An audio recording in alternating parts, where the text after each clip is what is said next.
everyone, how is your day going so far?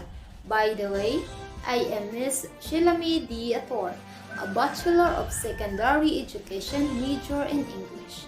In today's discussion, I'm going to differentiate the following concepts or terms: grammar in grammaring, error correction versus feedbacking, and spoken versus written grammar. Are those terms familiar to you? Well, definitely yes. But at this moment, I'm going to deepen your understanding by differing each other's concepts. The first concepts that we're going to differentiate is grammar and grammaring. According to Bernina in 2015, what we know about a language and what we do with a language had sparked controversies about their glowing boundaries. And now, what is grammar? According to Merriam-Webster, grammar refers to the study of the classes of words, their inflections, functions, and relations in the sentences. While on the other hand, grammaring, according to Larsen and Freeman, he actually described this term as a fifth skill, aside from the other skills.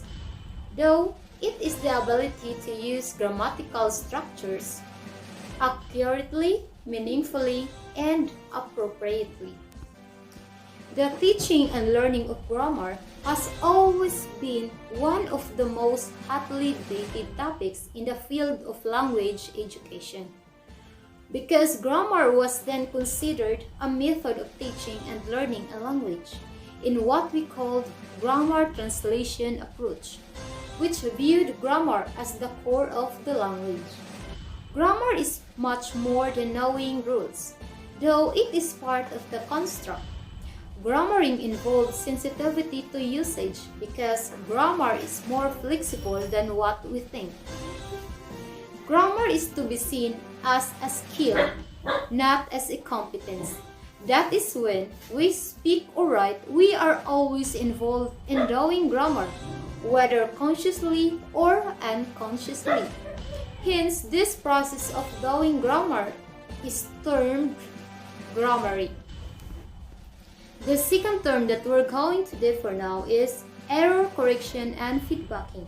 How does these two terms differ from each other? Well, let's define first error. What is errors? Errors are mistakes which students cannot correct themselves and which need explanation. When we respond to errors, we are going to give a feedback. So what makes a feedback? A feedback is composed of assessment plus correction. Assessment can be in a form of text, exam, summative tests, grades, or even self-assessment of the student, plus your own correction.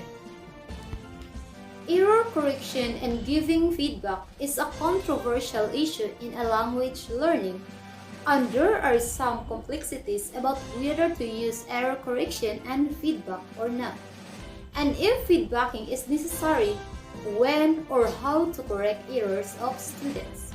It requires a serious and careful treatment because each learner has different features and gives different reactions to the teacher's error correction and feedback. When responding to errors, teachers should be seen as providing feedback, helping students to reshape their knowledge, rather than telling students off because they are wrong. Through feedback, as can be seen, are very helpful during oral works. Teachers should not deal with all the oral production in the same way. Decisions about how to react to the learner's performance will depend upon. And at this moment, I'm going to give 3 techniques for correcting students' errors. The first one is self-correction. It is when you're going to reread and critique your own work. The second one is student-to-student correction. This is when the teacher were going to get another student to critique to your work. The third one is teacher correction, wherein your teacher can give their correction to their students' works. Therefore, attitude toward error correction has a determinative role in the success of error correction. The teacher should give optimal feedback, and they should provide the learners with a balanced feedback and error correction.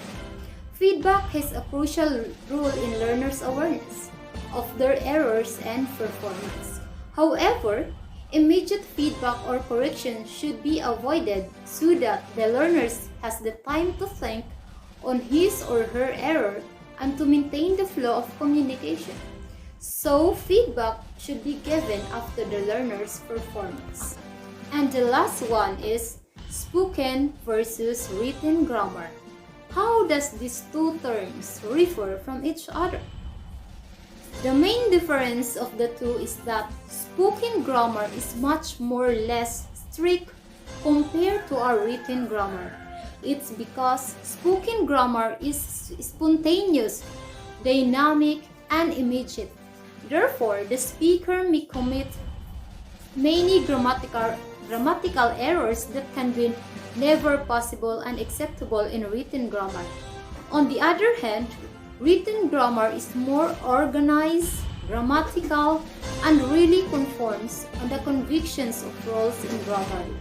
Additionally, there are some grammatical syntax that only exists in written grammar and makes it more rigid compared to spoken.